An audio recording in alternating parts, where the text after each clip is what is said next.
नमस्कार दोस्तों, स्वागत है आपको अपने YouTube चैनल पर। दोस्तों उम्मीद आप स्वस्थ होंगे, मस्त होंगे, अपने पढ़ाई में व्यस्त होंगे। दोस्तों जैसा कि आप लोगों को पता है, बीएसएससी ग्रेजुएट लेवल 3 का एग्जाम डेट जो कि 23 और 24 दिसंबर को होने वाला है, तो ये काफ़ी ज़्यादा कम समय बच गया है। तो ऐसे में आप जितना ज़्यादा रिवीजन कीजिएगा और जितना ज़्यादा टेस्ट लगाइएगा, इतना आपके लिए बेनिफिट होगा। तो इसीलिए आप प्रत्येक दिन टेस्ट लगाइए और रिवीजन करते रहिए, ताकि आपको एग्जाम में इसका बेनिफिट देखने के लिए मिल सके। तो इसी को ध्यान में रखते हुए हम प्रत्येक दिन 2 टेस्ट ला रहे हैं। एक टेस्ट आपको सुबह 8 बजे और दूसरा टेस्ट शाम के 5 बजे ला रहे हैं। तो इन दोनों टेस्टों को आप उसी टाइम ज़रूर लगाया कीजिए, ताकि इसका फ़ायदा आपको मिल सके। और अब तक जो है टोटल 100 से ज़्यादा टेस्ट करा दिया गया है। अगर अभी तक आप उन सारे टेस्टों को नहीं देखे हैं तो टाइम निकाल कर उसे ज़रूर देखें।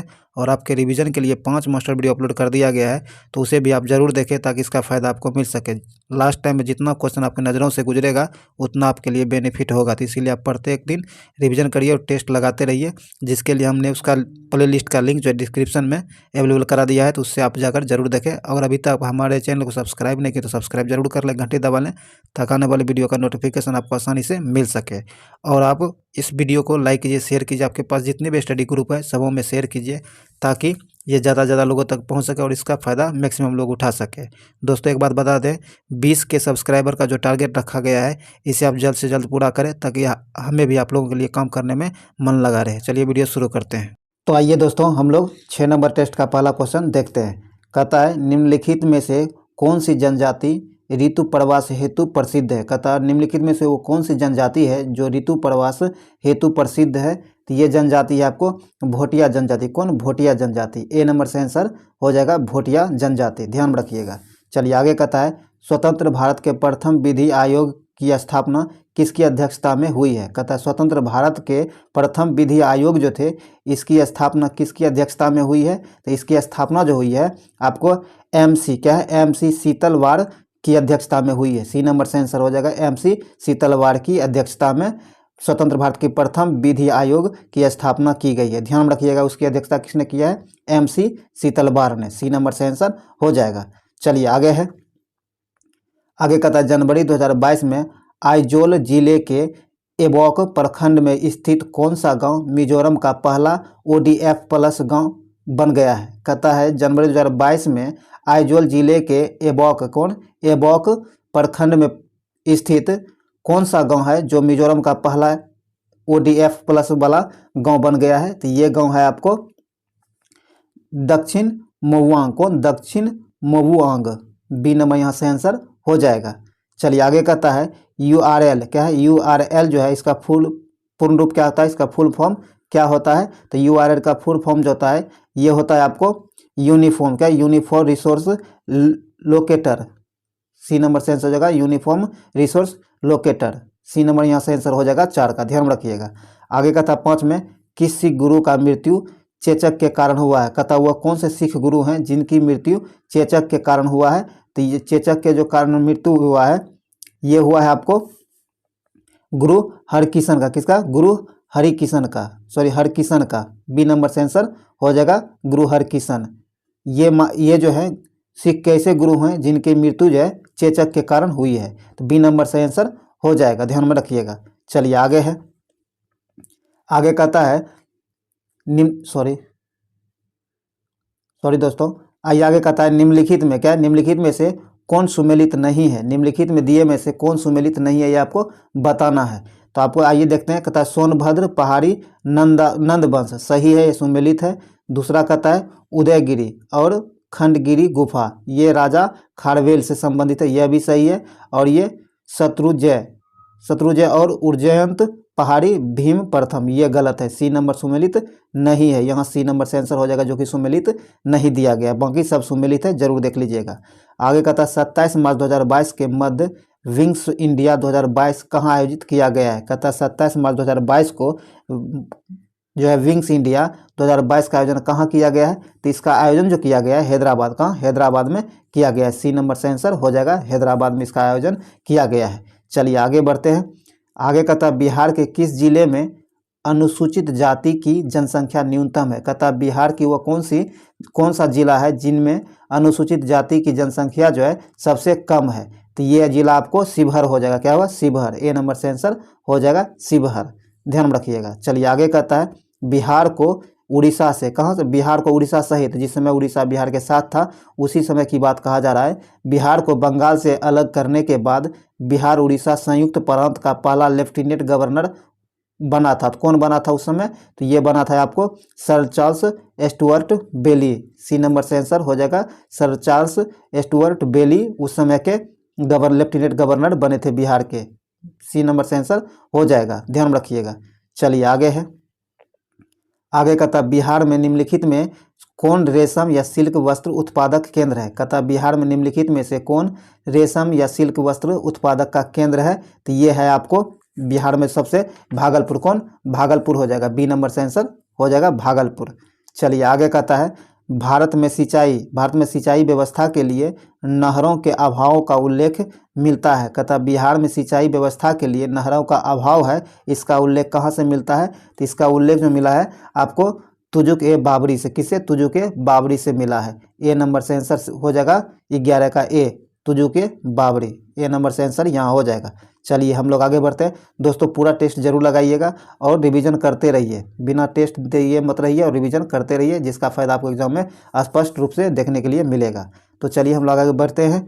कहता है भारतीय संविधान के निर्माण के समय संवैधानिक सलाहकार कौन थे? कहता जिस समय भारतीय संविधान का निर्माण किया जा रहा था उस समय भारतीय संवैधानिक सलाहकार कौन थे? तो भारतीय संवैधानिक सलाहकार जो थे आपको BN राव थे। कौन? BN राव थे। सी नंबर से आंसर हो जाएगा BN राव, ध्यान रखिएगा।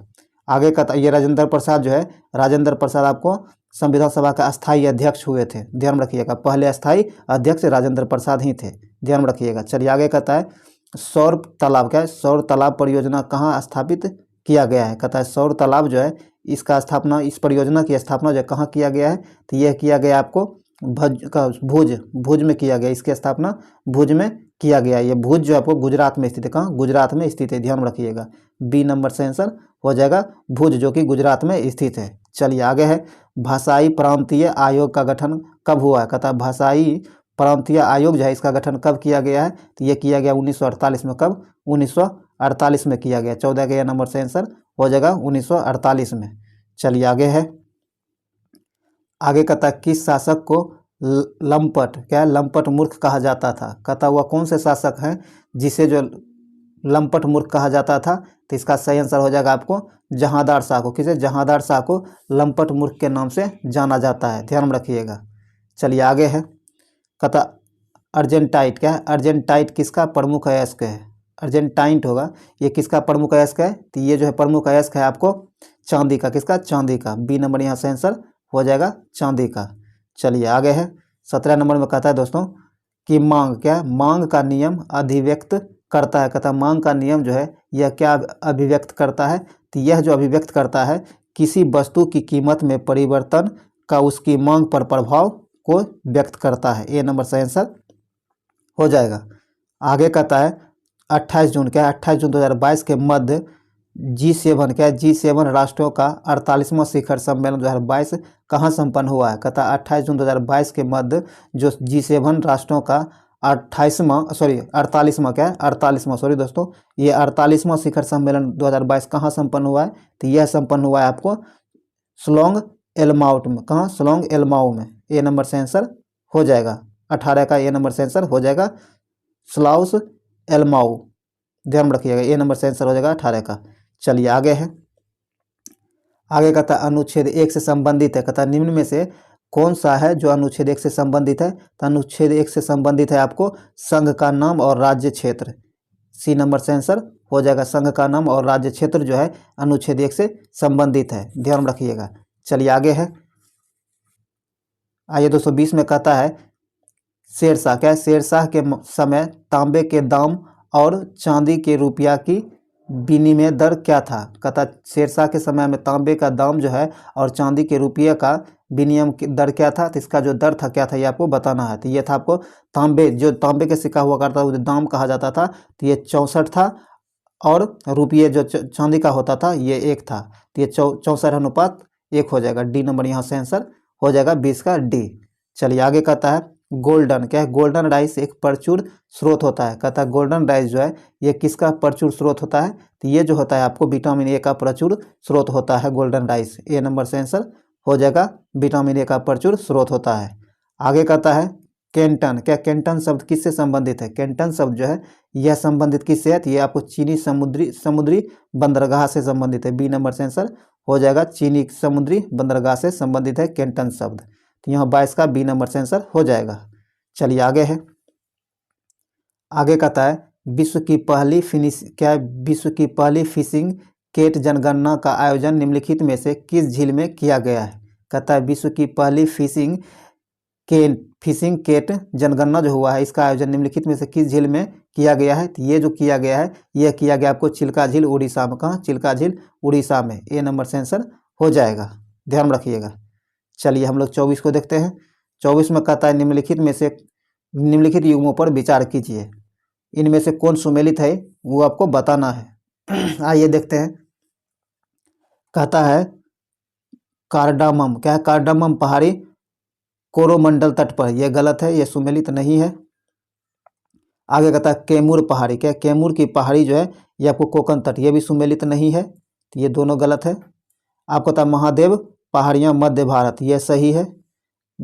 मिकिर पहाड़ियाँ पूर्वोत्तर भारत, यह भी सही है। तो 3 और 4 दोनों सही दिया गया है, तो सी नंबर यहाँ से आंसर हो जाएगा। 3 और 4 दोनों सुमेलित दिया गया है, बाकी ऊपर के 1 और 2 दोनों गलत दिया गया है, ये ध्यान में रखिएगा। चलिए आगे है, अगर ये देख थोड़ा सा इसको देख लीजिए। अगर कार्डामम पहाड़ी जो है ये कोरोमंडल तट ये नहीं, ये आपको दक्षिण पूर्व में स्थित तमिलनाडु के दक्षिण पश्चिम में स्थित है, ध्यान रखिए। सॉरी, दक्षिण पूर्व में, तमिलनाडु के दक्षिण पूर्व में स्थित है, ये ध्यान में रखिएगा। और ये कैमूर की पहाड़ी जो है ये बिहार में, आपको तो पता ही है ही, ये कैमूर की पहाड़ी बिहार में है, ध्यान रखिएगा। ये भी सही हो जाएगा, तब यहाँ सही आंसर हो जाएगा आपको सी नंबर। 3 और 4 सही दिया गया था, सुमेलित दिया गया था, बाकी 1 और 2 गलत दिया गया था। चलिए 25 का हम लोग देखते हैं। कहता है तनख्वाह, क्या तनख्वाह समिति का संबंध किससे है? तनख्वाह समिति जो है इसका संबंध किससे है? तो इसका संबंध जो है आपको चुनाव कानूनों एवं चुनाव सुधारों से जुड़े तमाम मामलों की जांच से इसका संबंध है। बी नंबर इसका सही आंसर हो जाएगा। आगे कहता है खजुराहो के प्रसिद्ध विष्णु मंदिर जिसे चतुर्भुज मंदिर के नाम से भी जाना जाता है, इसका निर्माण किसने करवाया था? तो इसका निर्माण जो करवाया था आपको यशोवर्मन ने करवाया था। सी नंबर से आंसर हो जाएगा, यशोवर्मन ने करवाया था। चलिए यहाँ 26 का सी नंबर से आंसर हो जाएगा। आगे बढ़ते हैं। आगे कहता है उरेयूर प्रसिद्ध है। उरेयूर जो है यह किस लिए प्रसिद्ध है? तो ये आपको प्राचीन कला में सूती, क्या है, प्राचीन काल में सूती कपड़ा के व्यापार के लिए प्रसिद्ध था, ध्यान रखिएगा। बी नंबर यहाँ से आंसर हो जाएगा। चलिए आगे है।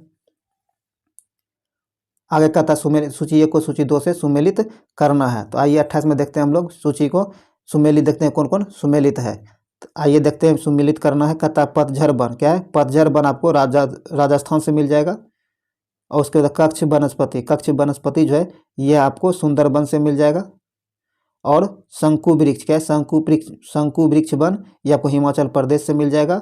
और बाकी उष्णकटिबंधीय वन आपको साइलेंट वैली से मिल जाएगा। तो इस प्रकार आपको सही आंसर हो जाएगा 2 4 2 4 3 1 2 4 3 1। ये नंबर यहाँ से आंसर हो जाएगा, ध्यान रखिएगा। इसे सुमेलित जरूर करके देख लीजिएगा एक बार। चलिए आगे है।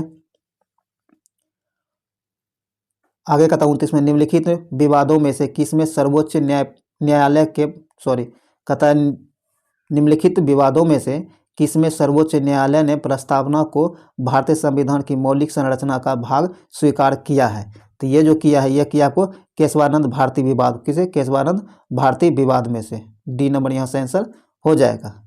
चलिए आगे है। 30 में कहता है मार्च 2022 में किस राज्य की विधानसभा देश की पहली पेपरलेस विधानसभा बन गई है? कहता है 2022 में किस राज्य की विधानसभा जो है देश की पहली पेपरलेस विधानसभा बन गई है? तो आइए देखते हैं हम लोग 30 का। यहाँ 30 का सही आंसर हो जाएगा आपको नागालैंड की विधानसभा। कौन? नागालैंड की विधानसभा जो है पेपरलेस विधानसभा बन गई है। सी नंबर से आंसर हो जाएगा। चलिए आगे कहता है 18वीं शताब्दी में, क्या है? 18वीं सदी में भारत में लड़े गए युद्धों का निम्नलिखित सही कालक्रमानुसार कौन सा है? कहता है 18वीं शताब्दी में जो भारत में युद्ध लड़े गए थे उनमें से कौन सा इसमें कालक्रमानुसार के अनुसार सही दिया गया है? तो आइए देखते हैं। तो यहाँ सही आंसर आपको सी नंबर हो जाएगा। बाडीवास का युद्ध, पलासी युद्ध और अंबर युद्ध और बक्सर युद्ध। सबसे पहले वाडीवास का युद्ध हुआ था, फिर पलासी का युद्ध हुआ था, फिर अंबर युद्ध हुआ था, उसके बाद बक्सर का युद्ध हुआ था। ध्यान रखिएगा, इसे रट जाइए, सीरियल रट जाइएगा, डेट ध्यान रखिएगा। इसका डेट आप जरूर बताइएगा कौन कौन कब कब हुआ था, ध्यान रखिएगा। आगे कहता कीट भक्षी पौधे जिस मृदा में उगते हैं उसमें कमी रहती है। कहता कीट भक्षी पौधे जो है जिस मृदा में उगते हैं उस मृदे में किस चीज़ की कमी होती है, तो उस मृदे में जो है आपको, एक मिनट दोस्तों, ये आपको यहाँ 31 जो, सॉरी दोस्तों, ये 31 का सी नहीं, आपको पहले अंबर युद्ध हुआ। कौन? अंबर युद्ध हुआ था। यहाँ बी नंबर से आंसर हो जाएगा, अंबर युद्ध। इसका डेट देख लीजिएगा। अगर अंबर युद्ध देखा जाए तो ये आपको 1749 में हुआ है। कब? 1749 में अंबर युद्ध हुआ है। और पलासी का युद्ध जो है, ये पलासी का युद्ध आपको 1757 में हुआ। कब? 1757 में हुआ है। और बाडीवास का युद्ध जो हुआ है, ये बाडीवास का युद्ध आपको 1760 में हुआ। कब? 1760 में हुआ है। और बक्सर का युद्ध जो है ये आपको 1764 में हुआ। कब? 1764 में हुआ है। ध्यान रखिएगा, ये गलत हो गया था, बी नंबर यहाँ से आंसर हो जाएगा। 31 का जो है बी नंबर से आंसर हो जाएगा। अंबर युद्ध आपको 1749 में हुआ है। उसके बाद पलासी का युद्ध जो है आपको 1757 में हुआ है। बाडीवास का युद्ध जो है आपको 1760 में हुआ है। और बक्सर का युद्ध जो हुआ है आपको 1764 में हुआ है। ये कालक्रम अनुसार सही दिया गया है, तो बी नंबर यहाँ से आंसर हो जाएगा। ये सब डेट आप नोट कर लीजिएगा, यही डेट से आपको क्वेश्चन का आंसर चुनने में सहायता मिलेगा, तो ये डेट जरूर नोट कर लीजिएगा। तो यहाँ आपको 31 का बी नंबर से आंसर हो जाएगा, ध्यान रखिएगा। चलिए आगे बढ़ते हम लोग 32 का क्वेश्चन देखते हैं। 32 में कहता है कीट भक्षी पौधे जिस मृदा में उगते हैं उसमें कमी रहती है। कहता है जिस मृदा में कीटभक्षी पौधे उगते हैं उसमें किस चीज़ की कमी होती है, तो उसमें जो होता है नाइट्रोजन की कमी होती है। क्या? नाइट्रोजन की कमी होती है। सी नंबर से आंसर हो जाएगा, नाइट्रोजन की कमी होती है। आगे कहता है 33 में पूर्ण स्वाधीनता की मांग किस अधिवेशन में किया गया था। कहता है पूर्ण स्वाधीनता की मांग जो है किस अधिवेशन में किया गया था, तो ये मद्रास अधिवेशन में। किसमें? मद्रास अधिवेशन में किया गया था। ए नंबर से आंसर हो जाएगा। यह अधिवेशन जो आपको 1927 में हुआ। कब? 1927 में हुआ था। कब? 1927 में हुआ था। ये आपको कांग्रेस का 43वां अधिवेशन था। क्या है? ये 43वां अधिवेशन था, ये भी ध्यान में रखिएगा। इसकी अध्यक्षता आपको डॉक्टर M.A. अंसारी के द्वारा किया। किसके द्वारा? Doctor M.A. अंसारी के द्वारा इसकी अध्यक्षता की गई थी, ध्यान में रखिएगा। यहाँ ए नंबर से आंसर हो जाएगा, मद्रास। आगे कहता है निम्नलिखित युग्मों में से वो सत्य का चयन कीजिए। कहता है निम्नलिखित युग्म जो है इनमें से कौन गलत दिया गया उसे ढूंढना है। तो जो गलत दिया गया है ये आपको आइए देखते हैं। कहता है नंदवंश महापद्म नंद, सही दिया गया ये। उसके बाद कहता है पल्लव वंश सिंह विष्णु, यह भी सही है। गढ़वाल वंश चंद्रदेव, यह भी सही है। तो ये डी नंबर गलत हो जाएगा। जब 3 सही है तो चौथा गलत ऑटोमेटिक हो जाएगा। क्वेश्चन को छांटने का इसी तरह तरीका सीखिए जो कि एग्जाम में आपको फायदा होगा। आगे कहता है सातवाहन वंश वासुदेव, सातवाहन वंश वासुदेव नहीं, ये आपको सिमुख होगा। क्या होगा? सिमुख होगा, ध्यान रखिएगा। ये संस्थापक का नाम दिया गया है, ये वासुदेव नहीं सिमुख होगा। क्या होगा? सिमुख, ध्यान रखिएगा। इसे भी सही करके नोट जरूर कर लीजिएगा। तो यहाँ आपको 34 का जो है आपको डी नंबर से आंसर हो जाएगा। सातवाहन वंश जो है इसके संस्थापक वसुदेव नहीं बल्कि सिमुख है, ये ध्यान रखिएगा। चलिए हम लोग आगे बढ़ते हैं। आगे कहता है विश्व शौचालय दिवस कब मनाया जाता है। विश्व शौचालय दिवस जो है ये कब मनाया जाता है, तो विश्व शौचालय दिवस आपको 19 नवंबर को, मतलब 19 नवंबर को मनाया जाता है, ध्यान रखिएगा। यहाँ सी नंबर से आंसर हो जाएगा। ये प्रथम बार जो है ये आपको 2019 से मनाया जा रहा है। कब? 2019 से मनाया जा रहा है, ध्यान रखिएगा। चलिए आगे है। आगे कहता है 36 में स्वनिर्भर नारी योजना के संबंध में कौन सा कथन सही दिया गया है। कहता है स्वनिर्भर भारत योजना जो है इसमें से स्वनिर्भर नारी योजना का संबंध निम्नलिखित में से कौन सा कथन सही दिया गया है, तो आइए देखते हैं। कहता है कि 19 जुलाई 2022 को इस योजना का शुभारंभ मुख्यमंत्री हेमंत बिस्वा शर्मा जो कि असम के मुख्यमंत्री हैं के द्वारा किया गया है, सही है। यह योजना हथकरघा और कपड़ा विभाग की पहल है, यह भी सही है। इस योजना में हथकरघा बुनकरों से संबंधित 31 हस्तनिर्मित वस्तुओं को शामिल किया गया, यह भी सही है। तो तीनों सही दिया गया है, तो यह डी नंबर से आंसर हो जाएगा उपयुक्त में सभी सही दिया गया है। 36 का डी नंबर से आंसर हो जाएगा। चलिए आगे बढ़ते हैं हम लोग।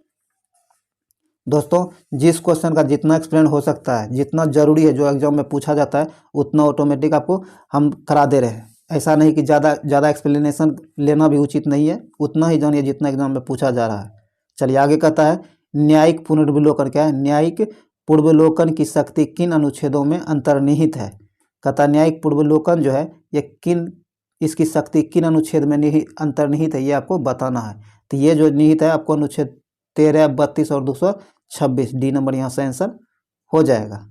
चलिए आगे कहता है सुप्रसिद्ध चित्र वानी ठनी क्या है। वानी ठनी सुप्रसिद्ध चित्र जो है बनी ठनी क्या है। बनी ठनी किस शैली का है। तो सुप्रसिद्ध चित्र बनी ठनी जो है ये आपको किशनगढ़ शैली है क्या है। किशनगढ़ की एक शैली है, सी नंबर से आंसर हो जाएगा। आगे कहता है आगे कहता है पटना पश्चिम बिहार किस जनपद में स्थित है। पटना पश्चिम बिहार जो है किस जनपद में स्थित है। तो यह आपको एटा जनपद में स्थित है, ए नंबर से आंसर हो जाएगा एटा। चलिए आगे है 40 में कहता है पुस्तक मोदी इंडिया कॉलिंग 2021 के लेखक कौन है। कहता है पुस्तक जो है जिसका नाम है मोदी इंडिया कॉलिंग 2021 के लेखक कौन है। तो इसके लेखक जो है आपको चंदमल कुमावत है, सी नंबर से आंसर हो जाएगा चंदमल कुमावत। आगे कहता निम्नलिखित में कौन सा जैव मंडल संरक्षित क्षेत्र भारत में नहीं है। कहता निम्नलिखित में से वो कौन सा जैव मंडल संरक्षित क्षेत्र है जो भारत में स्थित नहीं है। तो भारत में जो नहीं है ये आपको लोका जो है भारत में नहीं है। बाकी नोकरेक, कोल्ड डेजर्ट और डिब्रू सेखोवा ये तीनों आपको भारत में स्थित है। ये आपको सी नंबर से आंसर हो जाएगा लोका, जो कि भारत में स्थित नहीं है। तो यहाँ सी नंबर से आंसर हो जाएगा लोका, जो कि भारत में नहीं है। लोका आपको चिली में स्थित है। कहाँ, चिली में स्थित है, ध्यान रखिएगा। आगे कहता है 42 का कहता है भारतीय संविधान के किस अनुच्छेद के तहत सर्वोच्च न्यायालय भारतीय नागरिकों के मूल अधिकारों की रक्षा करता है। कहता है भारतीय संविधान का वह कौन सा अनुच्छेद है जिसके तहत सर्वोच्च न्यायालय जो है भारतीय नागरिकों के मूल अधिकारों की रक्षा करता है। तो ये अनुच्छेद है आपको 32 अनुच्छेद, डी नंबर से आंसर हो जाएगा। 32 अनुच्छेद के अंतर्गत सर्वोच्च न्यायालय जो है भारतीय नागरिकों के मूल अधिकारों का संरक्षण करता है, डी नंबर से आंसर हो जाएगा अनुच्छेद 32। चलिए आगे है 43 में कहता है साना लामोक नामक लोकगीत किस राज्य में प्रचलित है। कहता है साना लोमाक नामक जो लोकगीत है ये किस राज्य में प्रचलित है। तो ये जो प्रचलित है ये आपको मणिपुर में प्रचलित है, ए नंबर से आंसर हो जाएगा। चलिए 44 में सुमेलित करने के लिए कह रहा है, सूची 1 को सूची 2 से मिलाने कह रहा है। तो आइए देखते हैं। कहता है प्रथम कर्नाटक युद्ध हुआ ये कब समाप्त हुआ, किस वजह समाप्त, किस पर हुआ, किस संधि पर हुआ या फिर किसी के हार से हुआ है, ये आपको मिलाना है। तो आइए देखते हैं। 44 में कहता है प्रथम कर्नाटक युद्ध जो है ये आपको एक्सला सेपेल की संधि के साथ ही अंत हुआ है। तो ये 4 से मिल जाएगा, सॉरी दोस्तों, तो ये आपको 4 से मिल जाएगा। और दूसरा तृतीय कर्नाटक युद्ध जो आपको पेरिस की संधि से अंत हुआ है। तो सॉरी ये आपको 2 मिल जाएगा 1 से। और द्वितीय कर्नाटक युद्ध क्या है, तृतीय कर्नाटक युद्ध आपको पेरिस की संधि पर अंत हुआ है। द्वितीय कर्नाटक युद्ध आपको डुप्ले की हार से हुआ है। तो ये 3 से मिल जाएगा। और प्रथम मैसूर युद्ध ये आपको ब्रिटिश की हार से हुआ है। तो इस प्रकार आपको सही आंसर हो जाएगा 4 1 3 2 4 1 3 2 4 1 3 2 यह सी नंबर से आंसर हो जाएगा।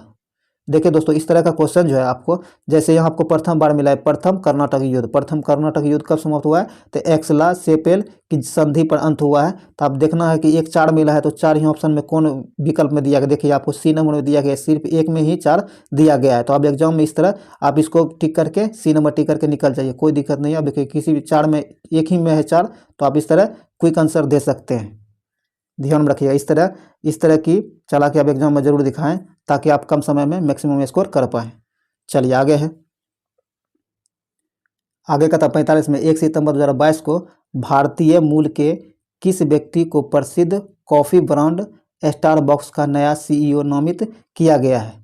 तो ये नामित किया गया है आपको लक्ष्मण नरसिम्हन को। किसे? लक्ष्मण नरसिम्हन को। बी नंबर से आंसर हो जाएगा। 46 में कहता है अप्रैल 2022 को 64वें वार्षिक ग्रैमी अवार्ड 2022 में किसे album of the year award प्रदान किया गया है? तो 2022 का album of the year award जो दिया गया है, यह दिया गया है VR को। किसे? VR को। बी नंबर से आंसर हो जाएगा VR को। चलिए आगे बढ़ते हैं।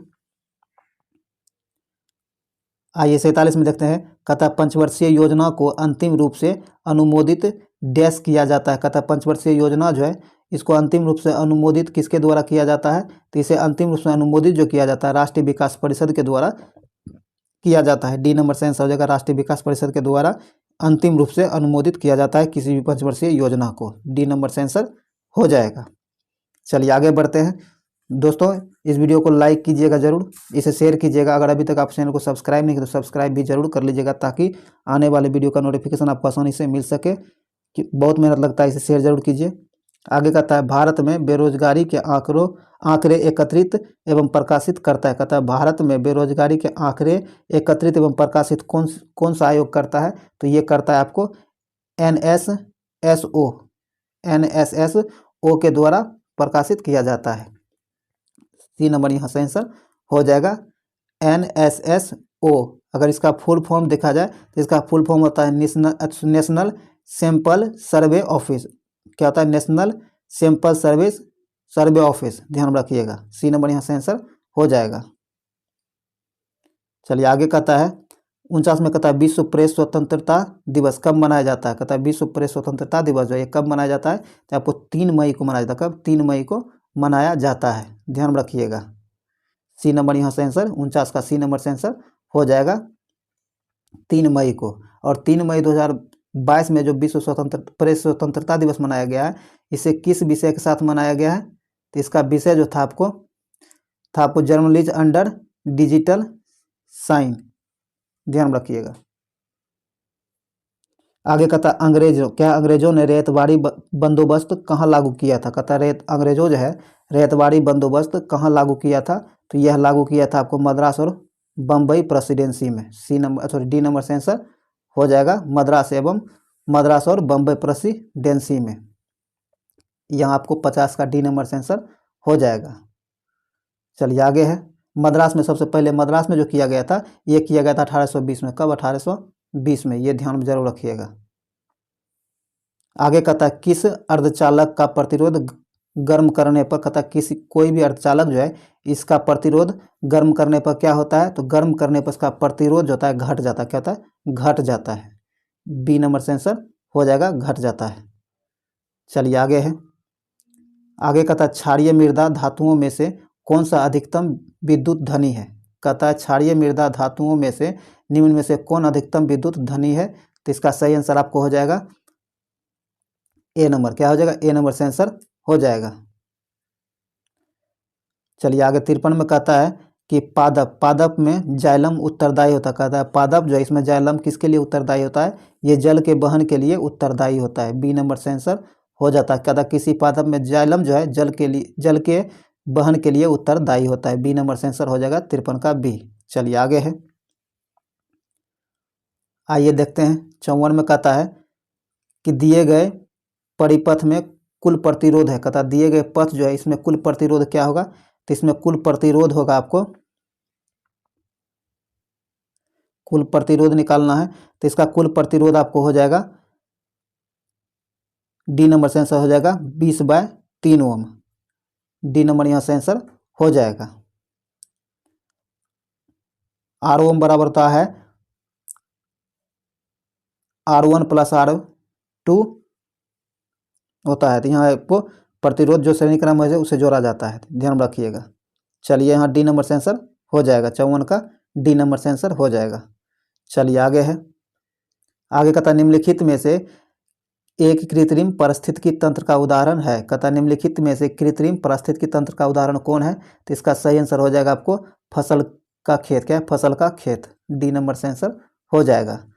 आगे कहता है वायु दाब को मापने वाला यंत्र कहलाता है। कहता है वायु दाब को मापने वाला यंत्र क्या कहलाता है? तो ये आपको बैरोमीटर कहलाता, क्या बैरोमीटर कहलाता है। ए नंबर से आंसर हो जाएगा बैरोमीटर कहलाता है। चलिए आगे है, आगे कहता है दाब बढ़ाने पर बर्फ का गलनांक क्या होता है। कहता है जब जब दाब बढ़ाया जाता है तो बर्फ का गलनांक क्या होता है। दाब बढ़ाने पर बर्फ का गलनांक जो होता है वह घट जाता है। क्या होता है, बर्फ का गलनांक दाब बढ़ने पर घट जाता है। ए नंबर से आंसर हो जाएगा। इस तरह का क्वेश्चन बहुत बार एग्जाम में, खासकर ये एग्जाम में इस क्वेश्चन को पूछ लिया जाता है, ध्यान में जरूर रखिएगा। आगे कहता है R1 व R2 क्रमशः 400 वाट और 200 वाट के दो लैंपों के तंतुओं के प्रतिरोध है जो कि समान वोल्टता पर कार्य करने के लिए डिजाइन किए गए हैं। तो निम्न में कौन कथन सत्य होगा। तो निम्नलिखित में जो दिया गया इस पर, इसके आधार पर कौन सही होगा ये आपको बताना है। तो इसका सही आंसर बी नंबर हो जाएगा। क्या होगा, बी नंबर इसका सही आंसर हो जाएगा। चलिए आगे है, 59 में कहता है एक प्रकाश वर्ष बराबर होता है। देखिए इस तरह डायरेक्ट क्वेश्चन है, अगर ये आपको याद है तो बनेगा या अन्यथा नहीं बनेगा। डायरेक्ट क्वेश्चन हिट कर दिया गया है। कहता है 59 में कहता है एक प्रकाश वर्ष बराबर क्या होता है। तो एक प्रकाश वर्ष बराबर आपको 9.46 गुना 10⁻12 किलोमीटर के बराबर होता है एक प्रकाश वर्ष। बी नंबर यहाँ से आंसर हो जाएगा। आगे कहता है निम्न में से किस रासायनिक अभिक्रिया में नाइट्रोजन का अपचयन नहीं होता है। कहता है वह कौन सी रासायनिक अभिक्रिया है जिसमें नाइट्रोजन का अपचयन नहीं होता है। तो इसका सही आंसर हो जाएगा बी नंबर। क्या होगा, बी नंबर 60 का सही आंसर हो जाएगा, ध्यान रखिएगा बी नंबर। चलिए आगे कहता है 61 में, आइए 61 का देखते हैं। कहता है कार्बन, क्या है, कार्बन नैनो ट्यूब। क्या है, कार्बन नैनो ट्यूब निम्न में से किस संरचनात्मक परिवार का सदस्य है। कहता है कार्बन नैनो ट्यूब जो है ये निम्नलिखित में से किस संरचनात्मक परिवार का सदस्य है। तो ये जो सदस्य है आपको फुलेरिन्स, किसका, फुलेरिन्स परिवार के सदस्य हैं। सी नंबर से आंसर हो जाएगा फुलेरिन्स। आगे कहता कॉपर के किस मिश्र धातु में जस्ता नहीं पाया जाता। कहता कॉपर का वह कौन सा मिश्र धातु है जिसमें जस्ता नहीं पाया जाता है। जस्ता आपको बेल धातु में, किसमें, बेल धातु में नहीं पाया जाता है। सी नंबर से आंसर हो जाएगा बेल धातु। आगे 63 में कहता है गॉड, क्या है, गॉड पार्टिकल है। गॉड जो है ये पार्टिकल है। तो गॉड पार्टिकल आपको हिग्स बोसॉन, किसका, हिग्स बोसॉन का। बी नंबर से आंसर हो जाएगा। 63 का बी नंबर से आंसर हो जाएगा। चलिए आगे है, आइए 64 में कहता है अवतल दर्पण, क्या है, अवतल दर्पण से प्रतिबिंब किस स्थिति में आभासी एवं सीधा बनेगा। कहता है अवतल दर्पण जो है इससे किस स्थिति में प्रतिबिंब आभासी और सीधा बनेगा। तो इसका सही आंसर आपको हो जाएगा जब वस्तु सॉरी दोस्तों, कहता जब वस्तु अवतल दर्पण के फोकस एवं ध्रुव के मध्य हो तब अवतल दर्पण में प्रतिबिंब आभासी एवं सीधा बनेगा। तो डी नंबर यहाँ से आंसर हो जाएगा। चलिए आगे है, 65 में कहता है प्रोकैरियो, क्या है, प्रोकैरियोटिक कोशिका का आकार प्राय निम्न में क्या होता है। कहता है क्या है, प्रोकैरियोटिक कोशिका आकार जो है निम्नलिखित में से किस, क्या होता है इसका आकार। इसका आकार जो होता है आपको 1 माइक्रोन से 10 माइक्रोन तक है। 1 माइक्रोन से 10 माइक्रोन इसका आकार होता है। बी नंबर से आंसर हो जाएगा। आगे कहता है थायमिन है। थायमिन जो है क्या है, तो थायमिन आपको विटामिन B1 को थायमिन कहा जाता है। बी नंबर से आंसर हो जाएगा। चलिए आगे बढ़ते हैं। आगे कहता है 67 में निम्नलिखित में से कौन सा जीवाणु, कहता है निम्नलिखित में कौन सा जीवाणु विनाइट्रीकरण की प्रक्रिया में भाग लेता है। कहता है विनाइट्रीकरण की प्रक्रिया में कौन सा जीवाणु भाग लेता है। तो इसमें जो भाग लेता है यह लेता है आपको एस्यूडोमोनास, क्या है, एस्यूडोमोनास। सी नंबर यहाँ से आंसर हो जाएगा। 68 में कहता है निम्नलिखित में कौन सा रोग दूषित जल के द्वारा संचरित नहीं होता है। कहता है निम्नलिखित में से कौन सा रोग है जो दूषित जल से संचरित नहीं होता है। तो इसका सही आंसर हो जाएगा आपको निमोनिया। बी नंबर से आंसर, सॉरी ए नंबर से आंसर हो जाएगा निमोनिया। निमोनिया जो है आपको दूषित जल से संचरित नहीं होता है। बाकी टाइफाइड, पीलिया और हैजा ये तीनों जो है आपको होता है, ध्यान रखिएगा। ये नंबर यहाँ से आंसर हो जाएगा। आगे कहता है न्यूक्लियस, न्यूक्लियस के बाहर डीएनए मिलता है। कहता है न्यूक्लियस के बाहर डीएनए मिलता है। तो ये मिलता है आपको माइटोकॉन्ड्रिया का, माइटोकॉन्ड्रिया। डी नंबर यहाँ से आंसर हो जाएगा माइटोकॉन्ड्रिया। चलिए 75 में कहता है निम्नलिखित में से कौन धातु और वह धातु दोनों का गुण धर्म धारण करता है। कहता है निम्नलिखित में से वह कौन है जो धातु और वह धातु दोनों धातु और अधातु दोनों का गुण धर्म धारण करता है। तो ये है आपको बोरोन, सिलिकॉन, जर्मेनियम, ये डी नंबर से आंसर जगह उपयुक्त में सभी। बोरोन, सिलिकॉन, जर्मेनियम ये तीनों जो है आपको धातु और अधातु दोनों का गुणधर्म धारण करता है। तो यहाँ डी नंबर से आंसर जगह उपयुक्त में सभी। आगे 71 में कहता है एक यौगिक C60H22 के एक अणु भार होता है। तो इस यौगिक में भार का अणु का भार क्या होगा? तो इसका सही आंसर आपको हो जाएगा ए नंबर। क्या होगा? ए नंबर 1.4 × 10⁻⁻21 ग्राम। ए नंबर यहाँ से आंसर हो जाएगा 71 का। चलिए 72 में देखते हैं। 72 में कहता है जीव जो दूर से संबंधित है, कहता है जो जीव जो अधिक दूर से संबंधित है उनके डीएनए में अधिक अंतर होंगे। इस विचार के आधार पर इस आधार पर निर्मित दृष्टिकोण क्या होगा? इस आधार पर निर्मित दृष्टिकोण को क्या कहते हैं? तो ये जो कहा जाता है इसे आणविक जातिवृत्ति। क्या? आणविक जातिवृत्ति कहा जाता है। ए नंबर से आंसर हो जाएगा आणविक जातिवृत्ति। आइए 73 में कहता है निम्नलिखित में से कौन सा दुग्ध प्रोटीन है? कहता है निम्नलिखित में से कौन दुग्ध का प्रोटीन है? तो इसका सही आंसर हो जाएगा केसिन। क्या? केसिन। सी नंबर से आंसर हो जाएगा केसिन। चलिए आगे है। आगे कहता निम्नलिखित रोगों में से एक जो पानी प्रदूषण की वजह से नहीं होता है। कहता निम्नलिखित में से वो कौन सा रोग है जो पानी प्रदूषण के वजह से नहीं होता है? तो पानी प्रदूषण के वजह से जो रोग नहीं होता है आपको हेपेटाइटिस बी। हेपेटाइटिस बी जो है आपको पानी से प्रदूषित पानी की वजह से नहीं होता है। बी नंबर से आंसर हो जाएगा। चलिए आगे कहता है, एक मिनट दोस्तों,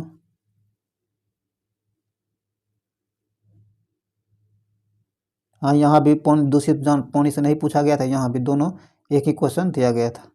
चलिए आगे कहता है यहाँ आपको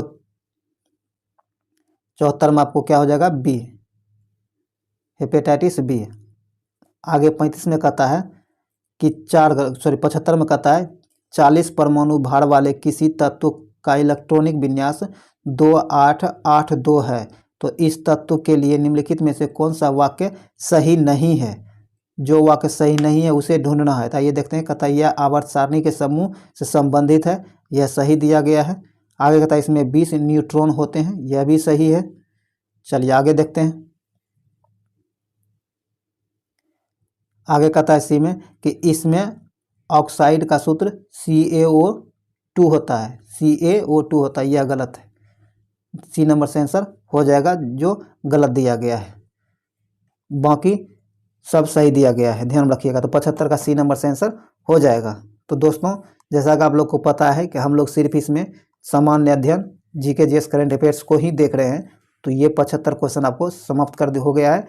उम्मीद है वीडियो आपके लिए बहुत उपयोगी रहा होगा। अगर आपको लगता है ये वीडियो आपके लिए उपयोगी रहा है तो इसे लाइक कीजिए, शेयर कीजिए, और अभी तक आप हमारे चैनल को सब्सक्राइब नहीं किए तो सब्सक्राइब जरूर कर लीजिए, घंटी दबा लीजिए, ताकि आने वाले नोटिफिकेशन जो है वीडियो का नोटिफिकेशन आपको आसानी से मिल सके। और इस चैनल को भरपूर सपोर्ट कीजिए, शेयर जरूर कीजिए, और फिर मिलते हैं आपको आपके लोगों से एक अच्छे वीडियो के साथ। तब तक के लिए जय हिंद।